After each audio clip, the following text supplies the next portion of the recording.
Hi, so this is chapter 10. We're going to be reviewing it. It's not a super long chapter, but it's really got some neat information in it. So, persuasive and sales messages. The objectives for this one is explaining digital age persuasion, identify effective persuasion techniques, and apply the 3x3 writing process. We've been using this for 6 weeks now, and you should be getting somewhat familiar with it. To persuasive messages in print and online, describe the traditional four-part AIDA strategy for creative, successful, persuasive messages and apply the four elements to draft effective and ethical business messages. Craft persuasive messages but request actions, make claims, and deliver complaints. Understand interpersonal persuasion at work and write persuasive messages within the organization. Create effective and ethical direct mail and email sales messages, and then apply basic techniques in developing persuasive press releases. Okay, some of the objectives are rather short, and so I may be combining a couple, two or three objectives together. So pay attention to the titles, and it'll tell you what objectives are within the video. So let's get going. All right, growing green makes sense. This is about environmental. Labeled a green business icon, L. Hunter Lovins has dedicated her life to convincing large and small corporations, governments, and educational institutions that sustainability makes good business sense. She founded the Natural Capitalism Solution, and she's also a recipient of dozens of awards. She has a track record of nearly 40 years.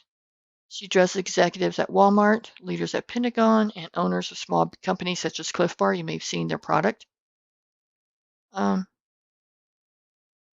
When talking to small business owners, she presents reasonable solutions. Putting in more efficient lighting has a very quick return. And then tying facts to benefits lies at the heart of persuasion. And it's the way successful communicators influence thought and promote desired actions. This is a real interesting article, and I think it'd be real worth your time to read it. Okay, learning objective 1, explain digital age persuasion, identify effective persuasive techniques, and then applying the 3x3 writing process. So first you have to understand persuasion in the digital age. This has changed from what it was even 5 years ago. And it talks here, businesses have moved toward leaner corporate hierarchies, relying on teams, dismantling like divisions. Persuasive skills are becoming more important at work as teams and managers abandon the traditional command structure.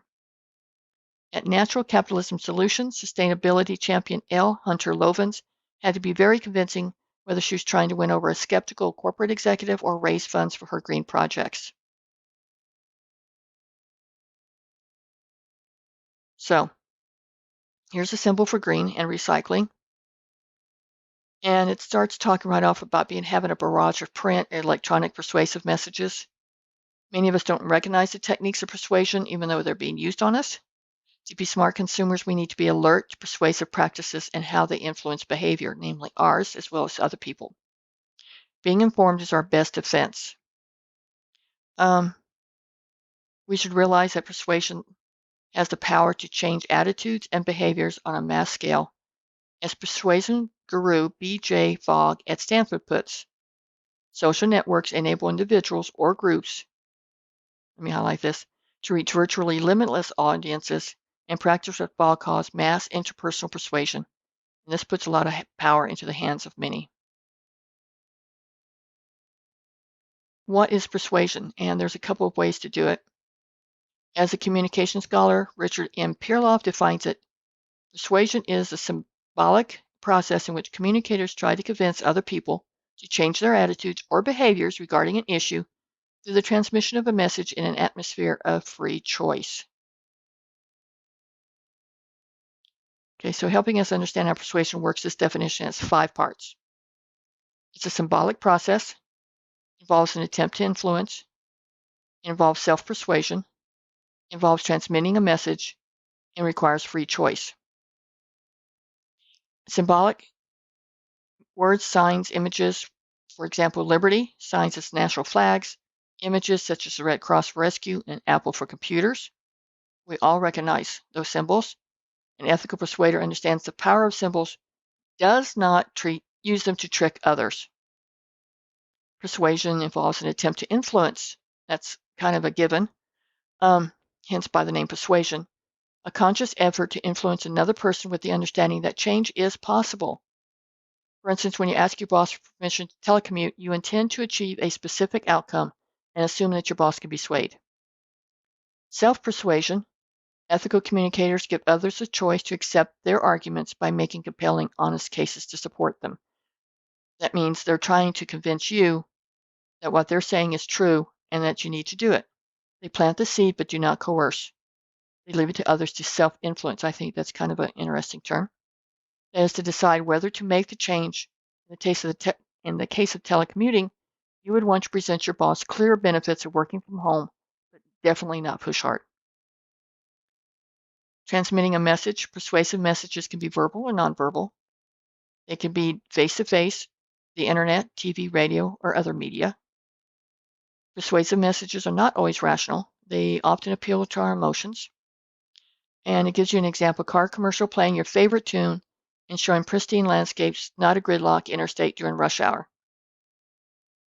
Calgon water softener that you would have like bath salts use this type of thing because in the dead of winter, they would show a woman in a bathtub and she's in a nice casual beach and she's having a relaxed time and it's nice and it's warm and the gentle breezes are blowing. You look out your window and you've got 3 feet of snow on the ground. So it's an effort to get you to purchase that product in an effort to remind you spring's coming. Persuasion requires free choice, although free is a difficult term to define. We can perhaps agree that people are free when they're not forced to comply and when they refuse the ideal suggested to them, when they're not pressured to act. Many smart thinkers have tried to explain how savvy persuaders influence others. In the classic book Influence, Robert B. Cialdini outlined 6 psychological triggers that prompt us to act and to believe. Reciprocation, that means something in return. Commitment, social proofing, liking, authority, and scarcity. Each weapon of automatic influence motivates us to say yes or no without thinking or being really aware. Automatic responses makes us vulnerable to manipulation. Okay. And when you do social media and information overload, professional persuaders, and there are those out there, a lot of times they come in the form of salespeople, generate a distinct kind of automatic, mindless compliance in people's willingness to say yes without thinking. Okay. The ever accelerating pace and information crush of modern life will make unthinking compliance more and more prevalent in the future. Increasingly important for the society to understand how and why of automatic influence. What does this mean for you as a consumer and a participant in social media? Just something to think about. All right, the 6 basic principles that we just talked about. Reciprocation, give and take and take. Humans seem to be hardwired to give and take. If someone does us a favor, most of us feel obligated to return the favor. This rule is so binding that it may lead to a yes to requests we might otherwise refuse. Commitment. They have it nicknamed hobgoblins of the mind. We believe in the correctness of a difficult choice once we make it. We want to keep our thoughts and beliefs consistent with what we have already decided. Fundraisers may ask for a small amount at first, knowing that we're likely to continue giving once we get started. Social proof, truths are us. To determine correct behavior, we try to find out what other people think is correct. We see an action as more acceptable when others are doing it. Advertisers are likely to tell us a product is best selling. The message is that it must be good because others think so because they're buying it. Liking, which is a friendly thief. We're more likely to accept requests of people we know and like, or those who say they like us. Tupperware capitalizes on this impulse to buy from a friend. Strangers are persuasive if they're likable and attractive. Directed deference. We tend to obey authority because we learn that a widely accepted system of authority is beneficial to the orderly functioning of society. Con artists can trigger on mechanical blind compliance, and testimonials bank on the response to authority. And the last one, scarcity, the rule of the few. We regard opportunities as more valuable when their availability is restricted. Scarce items seem more appealing to us. The idea of a potential loss greatly affects our decisions. Marketers may urge customers not to miss out on a limited time offer. Now, persuasion has changed in the digital age.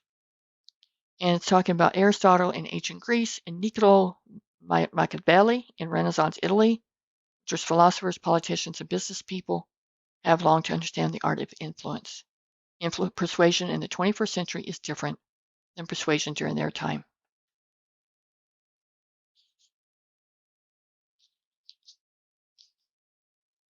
The volume and reach of persuasive messages have exploded.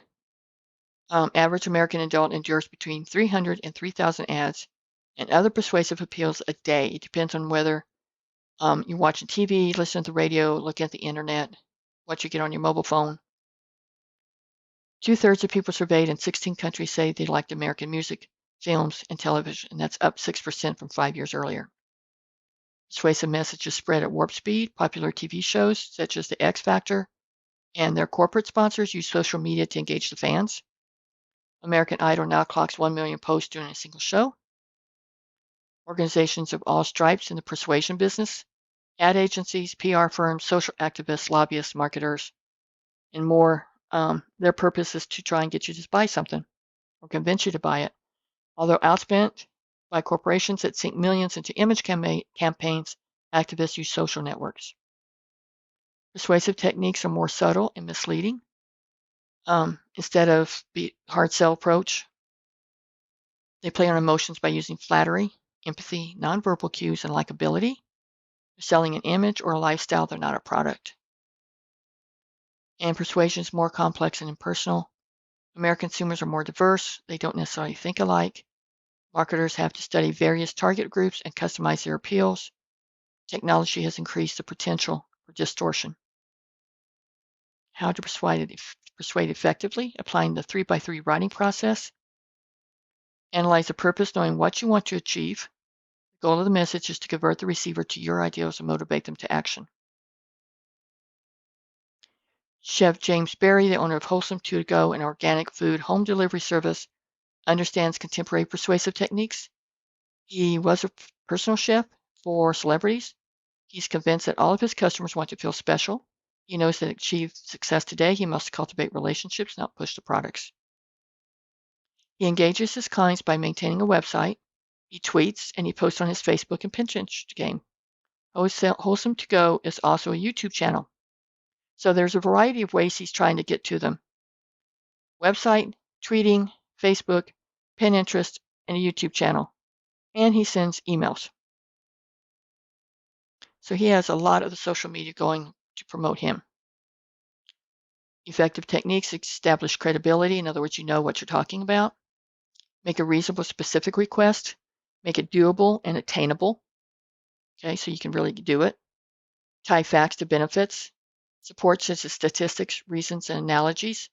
Convert the supporting facts into specific audience benefits. Recognizing the power of loss. Show others what they stand to lose if they don't agree. Expect and overcome resistance. Anticipate the opposition from conflicting beliefs, values, and attitudes, and be prepared to come back with well-reasoned arguments. Share solutions and compromise. Be flexible and aim for a solution that is acceptable to all, and then you get buy-in. Adapting to the audience to make your message heard. You need to concentrate on the receiver. Zorba the Greek wisely observed, you can knock forever on a deaf man's door. Persuasive message is futile unless it meets the needs of an audience. When adapting persuasive requests, right here, when adapting persuasive requests to your audience, consider these questions that receivers, means who's getting the message, will very likely be asking themselves, why should I? What's in it for me? What's in it for you? And who cares?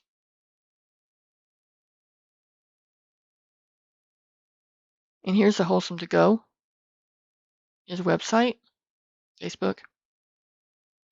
And here's a letter he's talking to. Invites action to sign up, employs you throughout, making it personal, builds excitement, announces the benefit of saving and uses graphics, makes it easy to order the meals, captures their attention, and personalizes it.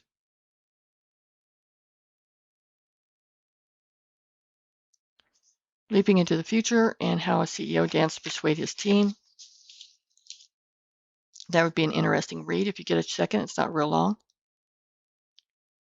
Adapting to your audience means learning about audience members and analyzing why they might resist your proposal. In other words, you understand, you kind of think in advance, why would they say no to me? And then you kind of figure out how you can be prepared for if they do.